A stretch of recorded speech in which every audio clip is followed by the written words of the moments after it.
नमस्कार, daily line के news file bulletin में आपका स्वागत है। मैं हूं किरण। इस बुलेटिन में हम आपको बताएंगे कि प्रस्तावकों के जरिए पीएम मोदी ने नामांकन दर्ज करते हुए विपक्ष को क्या संदेश दिया है। साथ ही बताएंगे कि एनएसओ ने खुदरा महंगाई को लेकर जारी आंकड़े में क्या कुछ कहा है। इसके अलावा आपको जानकारी देंगे कि योग गुरु बाबा रामदेव और आचार्य बालकृष्ण के मामले में आज क्या कुछ हुआ। लेकिन उससे पहले नजर डालते हैं आज की हेडलाइंस पर। प्रधानमंत्री नरेंद्र मोदी ने वाराणसी लोकसभा सीट से तीसरी बार किया नामांकन। सीएम योगी और 4 प्रस्तावक मौके पर रहे मौजूद। कई केंद्रीय मंत्री और सीएम रहे मौजूद। एनएसओ ने खुदरा महंगाई को लेकर आंकड़ा किया जारी। अप्रैल में खाद्य वस्तुओं की खुदरा मुद्रास्फीति बढ़कर 8.70% रही। 11 महीने में खुदरा मुद्रास्फीति निचले स्तर पर। सुप्रीम कोर्ट ने योग गुरु बाबा रामदेव और आचार्य बालकृष्ण के खिलाफ अवमानना केस में की सुनवाई। कोर्ट ने आईएमए के चेयरमैन डॉक्टर अशोकन को भी लगाई फटकार। महाराष्ट्र में एक बार फिर कोरोना ने पसारे पैर। ओमिक्रॉन के नए वेरिएंट के 91 केस दर्ज। पुणे में सबसे ज्यादा 51 मामले। झारखंड में आलमगीर आलम ईडी दफ्तर पहुंचे। निजी सचिव के नौकर के घर से नोटों के पहाड़ मिलने के बाद ईडी ने भेजा था समन। रुक करेंगे पहली खबर का। प्रधानमंत्री नरेंद्र मोदी ने वाराणसी लोकसभा सीट से तीसरी बार नामांकन किया। इस दौरान उनके साथ सीएम योगी और 4 प्रस्तावक मौके पर मौजूद रहे। राजनीतिक विश्लेषकों का कहना है कि इन 4 प्रस्तावकों के जरिए पीएम सभी जातियों को साधने की कोशिश कर रहे हैं और ये विपक्ष के लिए बड़ा संदेश है। प्रस्तावकों में गणेश्वर शास्त्री, बैजनाथ पटेल, लालचंद कुशवाहा और संजय सोनकर शामिल रहे। इनमें गणेश्वर शास्त्री ब्राह्मण हैं, बैजनाथ पटेल, लालचंद कुशवाहा ओबीसी समाज से हैं, वहीं संजय सोनकर दलित समाज से आते हैं। आपको बता दें, गणेश्वर शास्त्री ने राम मंदिर का मुहूर्त निकाला था, जबकि बाकी 3 स्थानीय भाजपा नेता हैं। इन सभी के जरिए पीएम ने जनता को ये दिखाने की कोशिश की है कि पीएम मोदी सबका साथ और सबका विकास के नारे पर काम कर रहे हैं। नामांकन करने के बाद पीएम रुद्राक्ष कन्वेंशन सेंटर पहुंचे और कार्यकर्ताओं को संबोधित किया। नामांकन दाखिल करने के बाद पहली प्रतिक्रिया देते हुए पीएम ने कहा कि इससे बड़ा क्या सौभाग्य हो सकता है। उन्होंने कहा कि मैंने देश के लोगों के लिए प्रार्थना की है। नामांकन के दौरान आंध्र प्रदेश के पूर्व सीएम चंद्रबाबू नायडू, महाराष्ट्र के CM Eknath Shinde, deputy CM Devendra Fadnavis सहित अपना दल की अनुप्रिया पटेल सहित तमाम बड़े नेता मौजूद रहे। रुक करेंगे अगली खबर का।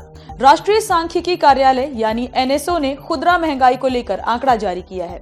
आंकड़ों के मुताबिक अप्रैल में खाद्य वस्तुओं की खुदरा मुद्रास्फीति मामूली बढ़कर 8.70% रही।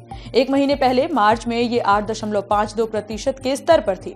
11 महीने में ये मुद्रास्फीति निचले स्तर पर है। जानकारी के मुताबिक सीपीआई आधारित खुदरा मुद्रास्फीति मार्च में 4.85% थी, जबकि अप्रैल 2023 में ये 4.31% थी। अनाज, मांस, मसाले और उसके उत्पादों की महंगाई अप्रैल में कम हुई है, जबकि फल, सब्जी और दाल महंगी हुई है। आपको बता दें, भारतीय रिजर्व बैंक को सरकार ने खुदरा मुद्रास्फीति की 2% की घटबढ़ के साथ 4% पर रखने का लक्ष्य दिया है। रिजर्व बैंक का कहना है कि आगे चलकर खाद्य वस्तुओं के दाम मुद्रास्फीति के रुख को प्रभावित करते रहेंगे। बढ़ेंगे अगली खबर की ओर। सुप्रीम कोर्ट ने योग गुरु बाबा रामदेव और आचार्य बालकृष्ण के खिलाफ अवमानना केस में सुनवाई की। कोर्ट ने मामले पर आदेश सुरक्षित रख लिया है। दोनों के ऊपर कोर्ट की अवमानना का आरोप है।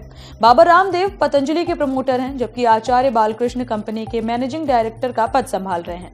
बाबा रामदेव और आचार्य बालकृष्ण ने अखबारों में सार्वजनिक माफीनामा भी छपवाया था। दोनों ने कोर्ट से बिना शर्त के माफी भी मांग ली है। सुनवाई के दौरान कोर्ट ने आईएमए के चेयरमैन डॉक्टर अशोकन को भी आड़े हाथों लेते हुए फटकार लगाई। सुप्रीम कोर्ट ने कहा, आप उन 3.5 लाख डॉक्टर्स के लिए किस तरह का उदाहरण स्थापित कर रहे हैं जो एसोसिएशन का हिस्सा हैं। अशोकन ने एलोपैथी डॉक्टर के बारे में सुप्रीम कोर्ट की टिप्पणी पर आलोचना की थी। उन्होंने भी अदालत में माफीनामा दिया, हालांकि कोर्ट ने इसे स्वीकार नहीं किया। बाबा रामदेव और आचार्य बालकृष्ण के वकील ने उनके मुवक्किलों को अदालत में व्यक्तिगत पेशी से छूट देने की भी मांग की थी, जिसे कोर्ट ने मान लिया है। बढ़ेंगे अगली खबर की ओर।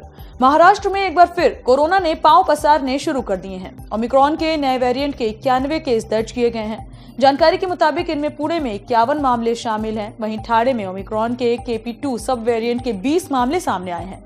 वहीं अमरावती और छत्रपति संभाजी नगर में 7, सोलापुर में 2 और सांगली, लातूर, अहमदनगर और नासिक में 1 मामला दर्ज किया गया। आपको बता दें, कोविड-19 ओमिक्रॉन सब वेरिएंट KP2 का पहला मामला इस साल जनवरी में सामने आया था। हालांकि अभी तक इस वेरिएंट की वजह से अस्पताल में भर्ती होने वालों की संख्या नहीं बढ़ी है। ओमिक्रॉन के इस नए वेरिएंट को फ्लर्ट नाम दिया गया है। FLIRT में 2 म्यूटेंट KP.1.1 और KP2 हैं। KP2 से आया FL, फिर KP1.1 से आया है RT और एक तरफ FL दूसरी तरफ RT और दोनों के बीच अंग्रेजी के छोटे अक्षर I को जोड़कर फ्लर्ट नाम दिया गया है। बढ़ेंगे अगली खबर की ओर। झारखंड में नेता आलमगीर आलम ईडी के दफ्तर पहुंचे। ग्रामीण विकास मंत्री और कांग्रेस नेता आलमगीर आलम के निजी सचिव के नौकर के घर से नोटों के पहाड़ मिलने के बाद ईडी ने उन्हें समन भेजा था। 14 मई को उन्हें पेश होने के लिए कहा गया। आलम कुछ दस्तावेज लेकर ईडी दफ्तर पहुंचे। ईडी ने उन्हें उनकी संपत्ति से जुड़ी जानकारी लाने को कहा था। ईडी के दफ्तर पहुंचने के बाद आलमगीर आलम ने कहा कि हम कानून को मानने वाले हैं। हमें 1 दिन का समय मिला है और जितना हो सका हम उतना समय लेकर आए हैं। आपको याद दिला दें, ईडी ने आलम के निजी सचिव संजीव लाल और उनके घरेलू सहायक जहांगीर आलम के घर से करीब 32 करोड़ रुपए की नकदी जब्त की थी। रुक करेंगे अगली खबर का।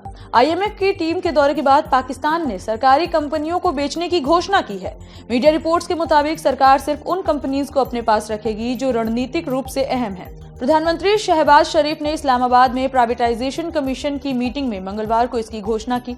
शरीफ ने कहा कि सभी सरकारी कंपनियों को बेचा जाएगा, चाहे मुनाफा कमा पा रही हो या नहीं। बिजनेस करना सरकार का काम नहीं है। सरकार का काम बिजनेस और देश में निवेश के लिए अच्छा माहौल देना है। पाकिस्तान के वित्त मंत्रालय की दिसंबर 2023 की रिपोर्ट के मुताबिक पाकिस्तान के पास 88 सरकारी कंपनीज हैं। वहीं प्रधानमंत्री ने सभी मंत्रियों से अपील की है कि वो प्रक्रिया को आसान बनाने के लिए प्राइवेटाइजेशन कमीशन का सहयोग करें।